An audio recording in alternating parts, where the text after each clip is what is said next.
On Global TV News Express, Abia lawmaker Alex Ikweche under pressure for assaulting cab driver in viral video. In business, Apex Bank signs deal with International Finance Corporation to boost local currency financing in Nigeria. On the foreign scene, NATO says North Korean troops deployed to Russia's Kursk region. And in sports, Manchester United sacks coach Erik ten Hag. Hello and welcome to all our viewers in Nigeria and around the world to the Global News Express on Global Television, coming to you live from the nation's capital, Abuja. I am Queen Agaba. A quick reminder that Global Television is on DSTV channel 365 and free to air on Nightcomsat. Member representing Aba Federal Constituency in the House of Representatives, Honorable Alex Ikweche, was in a viral video filmed allegedly assaulting a cab driver and threatening to make him disappear during an altercation at his residence in Maitama, Abuja. The video, which captured a heated exchange between the lawmaker and the boat driver, had since sparked widespread condemnation on social media, with many calling for accountability and a review of officials' conduct. According to the driver who recorded the incident and shared the clip to social media, tensions escalated on Sunday when he requested that the lawmaker come outside to receive his delivery personally and settle the payment. The Nigerian police force, while reacting to the assault on a cab driver by Member of House of Representatives Alex Ikweche, has asked Nigerians to refrain from using the office or the name of the Inspector General of Police, Kayode Ekpetokun, to intimidate others. According to the police, using the IG's name or office could undermine the values of impartiality that the office upholds in the country. 19 traditional rulers comprising of district and ward heads in Sabon Birni local government area of Sokoto State have resigned their positions and declared their support for Senator Ibrahim Lamido. The traditional leaders at a news conference in Sokoto say they decided to support the senator because of his drive to curtail insecurity in their villages. Recall that Lamido and two other federal lawmakers had accused the All Progressives Congress APC-led administration in the state of not adequately addressing the people's concerns. The Kogi State and other states' governments have been urged to withdraw suit challenging the constitutionality of the laws establishing the Economic and Financial Crimes Commission and two other anti-graft agencies at the Supreme Court. The Apex Court has reserved its judgment in the suit originally filed by the Attorney General of Kogi State before being joined by 15 others, saying that the date will be communicated to all parties. A civic group, Serap Africa Initiative, in a statement signed by the group's executive director, Silvanus Udoeno, says the move is successful, if successful, could severely undermine Nigeria's long-standing fight against corruption, urging Nigerians to resist the move as dismantling of the anti-graft agencies and would only embolden corrupt actors. Presidential spokesman Bayo Onanuga has said that contrary to popular opinion, President Bola Tinubu did not acquire a new official jet, but a refurbished one. Onanuga says some jets in the presidential fleet, such as the 19-year-old Boeing B737-700, purchased under former President Olusegun Obasanjo, are all in bad conditions, adding that their maintenance costs were outrageous. He says instead of spending a bogus amount of money on aircraft maintenance, the president sought the approval of the National Assembly for a refurbished jet still in good condition, as it would save Nigeria high maintenance costs in servicing the old aircraft. Onanuga, however, urged Nigerians to prioritize the president's safety, noting that the newly acquired plane is Nigeria's property and not for the president. The Independent Petroleum Marketers Association of Nigeria, IPMAN, says the scarcity of fuel being presently experienced will soon be over. Publicity Secretary of the association, Uka Dike Chinedu, stated that the shifting of the supply chain is the cause of the scarcity in the country, but however assured that in a few weeks the product will be available. Chinedu says other reasons for the scarcity include documentation and logistics problems, among others in the interchange. The association spokesman also says the use of vessels used for the supply in the coastal area will avert heavy usage of trucks on the roads. Chairman of the Board of Trustees of the Tertiary Education Trust Fund, TET Aminu Masari, says the fund intends to create a new intervention line aimed at addressing the pressing issues of security and power in Nigerian tertiary educational institutions. Speaking at a two-day retreat organized by the National Assembly focusing on the new challenges of security and power in higher institutions in Lagos, Masari underscored the pivotal role that education plays in the nation's development and the urgent need for improved funding in the sector. A statement signed by TET Fund's Director of Public Affairs, Abdulmumin Oniyangi, on behalf of the fund's Executive Secretary, Architect Sonny Echono, says Masari also highlighted the importance of channeling support towards addressing these critical challenges, calling on the National Assembly to revisit the funding structure for public institutions which serve over 90% of Nigeria's tertiary education students. Governor of Ondo State, Lucky Aiyedatiwa, has promised to continue delivering the dividends of democracy to the good people of Ondo State when elected on November 16th. The governor, who is the gubernatorial candidate of the All Progressives Congress, made this known at the Palace of Yangede of Ekpe in Ondo East local government area in Ondo State. Kikeloma Okere has details. The governor of Ondo State and All Progressive Congress gubernatorial candidate, Honorable Lucky Orisomi Aiyedatiwa, pledged to promote community development, assuring the people that his administration will not tamper with local government funds. The governor says his administration is focusing more attention on enhancing agriculture and promoting food security in the state. The governor urged all residents of Ondo State to get their voters card in order to exercise their franchise. All their votes will be casted for APC, and you can see yourself the crowd.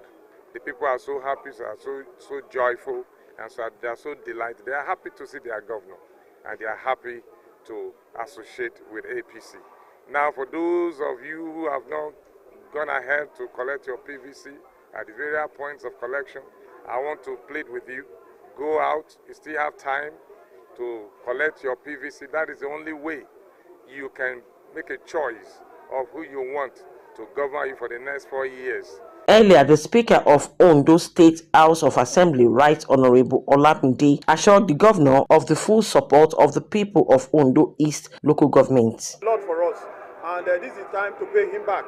And we have to pay him back in a positive way, in such a way that we have to go back to all our units now, we have to go back to all our wards now, and mobilize for him, so that come November 16, 2024, we will deliver Ondo East for him 100%. The Commissioner of Information, Wale Akinsolo, urged the people of Ondo State to come out en masse to vote the APC gubernatorial candidate. November 16 is on the way.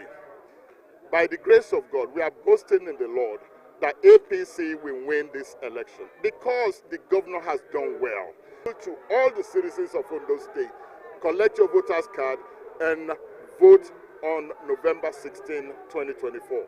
The Yangede of Ekpe, Oba Isaac Oyebade, while welcoming the governor, appealed to the state government to upgrade the stool of Yangede to a first-class chieftaincy stool. At a town hall meeting in Bolonduro headquarters of Ondo East local government area, leader of the market women in the local government, Chief Nike Awoshikmi, assures the governor of the support of the women in the area. She appeals to the governor to fix the dilapidated roads in the local government to enable farmers transport their goods to the market easily. Kikeloma Okere, Global Television News.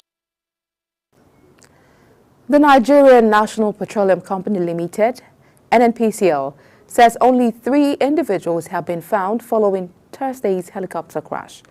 This contradicts reports suggesting that 2 additional bodies were discovered on Friday, in addition to the 3 recovered on the day of the incident. A statement by the NNPC's Chief Corporate Communications Officer, Olufemi Shoneye, clarified that no further bodies had been found.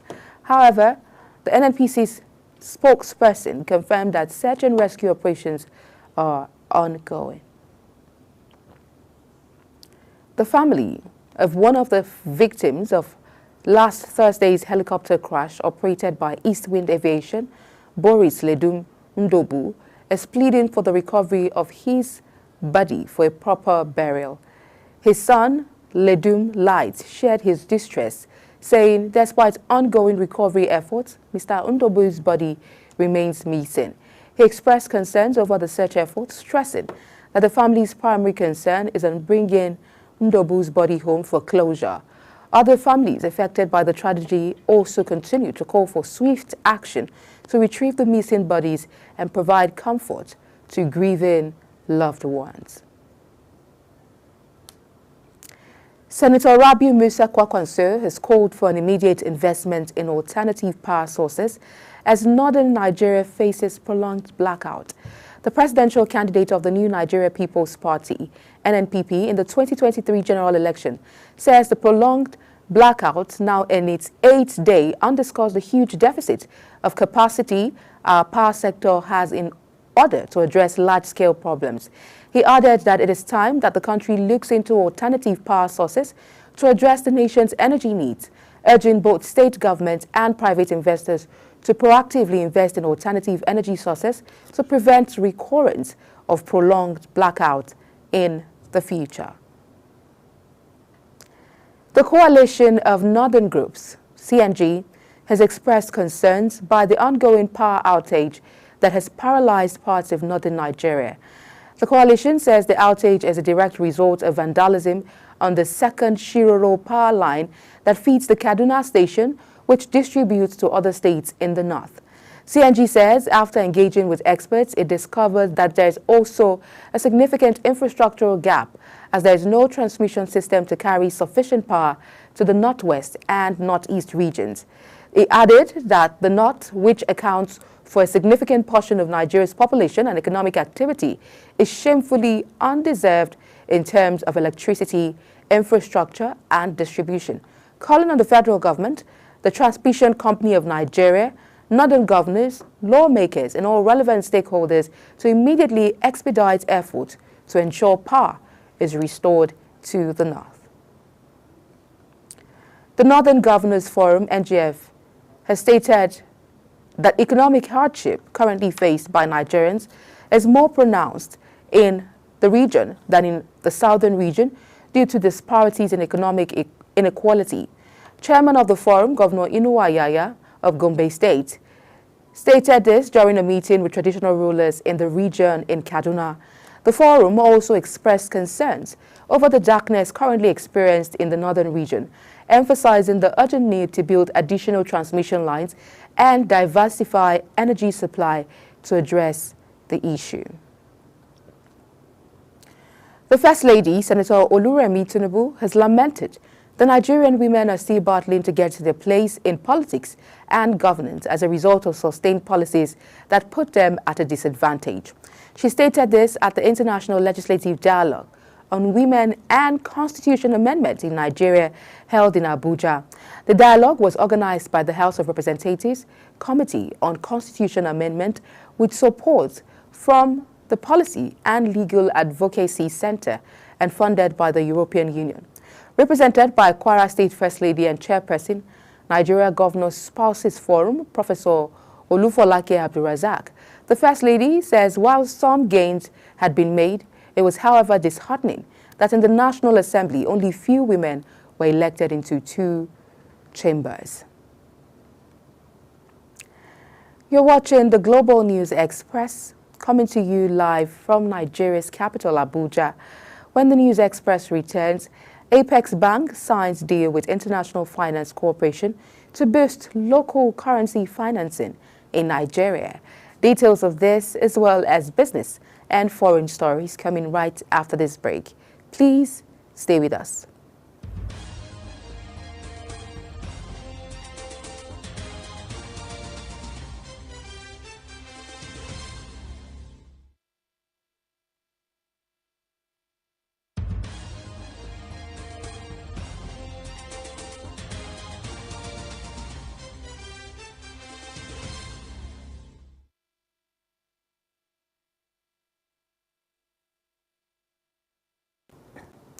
Many thanks for staying with us. If you've just joined us, this is Global Television bringing you live broadcast of the News Express.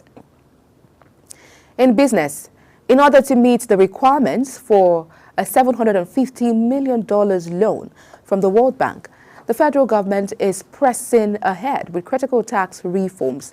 This loan project is a part of the broader $2.25 billion approved by the World Bank for Nigeria on June 13, 2024, to not just boost tax revenue and efficiency, but also to bolster Nigeria's economic stability and support its vulnerable populations. The other second part of the loan package was for the Nigeria Reforms for Economic Stabilization to Enable Transformation Development Policy Financing Program project. The Central Bank of Nigeria and a member of the World Bank Group, the International Finance Corporation, have announced an agreement to scale up local currency financing. This, according to the group, will unlock over $1 billion in investments across key sectors of the Nigerian economy.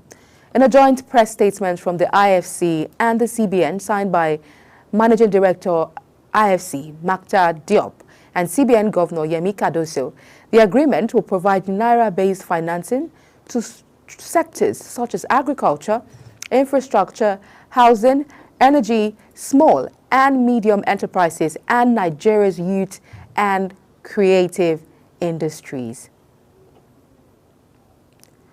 On the foreign scene, the United Nations has disclosed that global efforts to tackle climate change are widely off track, as new data shows that warming gases are accumulating faster than at any time in human existence.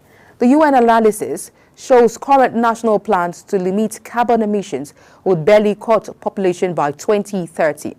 The update comes as a separate report shows that greenhouse gases have risen by over 11% in the last 2 decades, with atmospheric concentrations surging in 2023. Researchers are also worried that forests are losing their ability to soak up carbon, which could be contributing to record levels of warming gas in the atmosphere. Britain's ruling Labour Party has suspended one of its Member of Parliament MPs after footage emerged appearing to show him punching a man to the ground and then continuing to attack him. The party says the lawmaker, Mike Amsbury, had been suspended pending an investigation. Police have, however, confirmed the 55-year-old man was voluntarily interviewed under caution in relation to the incident, which occurred in the early hours of Saturday. NATO has said for the first time that North Korean troops have been deployed to Russia and are operating in the Kursk border regions where Ukrainian troops have a foothold. The alliance's Secretary General, Mark Rutte, say he could confirm the deployment after weeks of speculation. Following a meeting with South Korean intelligence and defense officials, the newly installed NATO chief says the deployment represented a significant escalation and a dangerous expansion of Russia's war in Ukraine. In sports, British boxer Tyson Fury, in a shocking admission, has revealed that he felt sorry for former 2-time heavyweight champion Anthony Joshua following his surprise knockout defeat to IBF World Heavyweight Boxing Champion Daniel Dubois at Wembley in September. Joshua was the favorite going into the fight, only to be overpowered by Dubois, who earned a knockout victory in the 5th round to hand the 32-year-old his 4th professional career loss. Joshua's bid to become a 3-time world champion and return to the division's top table ended dramatically and unexpectedly, with Du Bois dropping him several times at Wembley Stadium. Premier League club Manchester United has sacked Erik ten Hag as the club manager. The club noted in a statement that Erik has left his role as Manchester United men's first-team manager, adding that Ruud van Nistelrooy, Nistelrooy will take charge of the team as interim head coach, supported by the current coaching team, whilst a permanent head coach is recruited.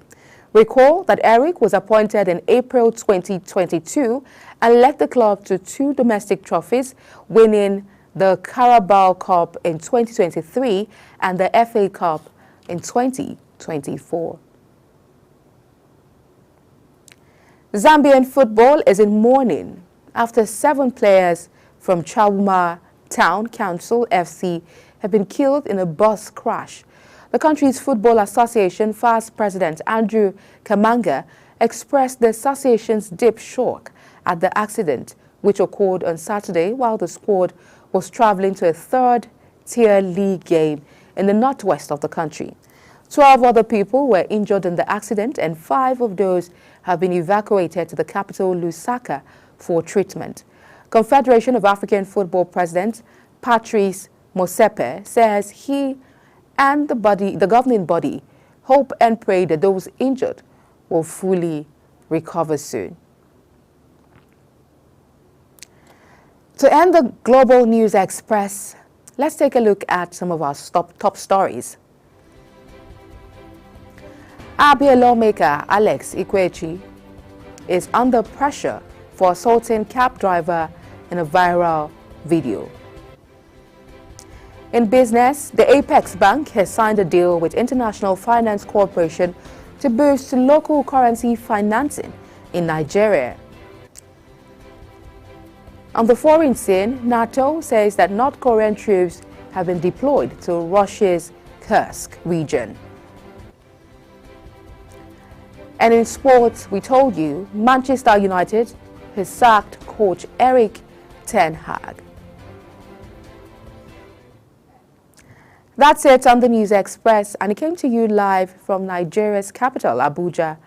A quick reminder that Global Television is on DSTV channel 365, on StarTimes channel 276, and free-to-air on Nigecomsat. Kindly follow us across all social media platforms using @GlobalTVNG and other handles now showing on your screen. I am Queen Agaba. Thank you for watching, and see you again.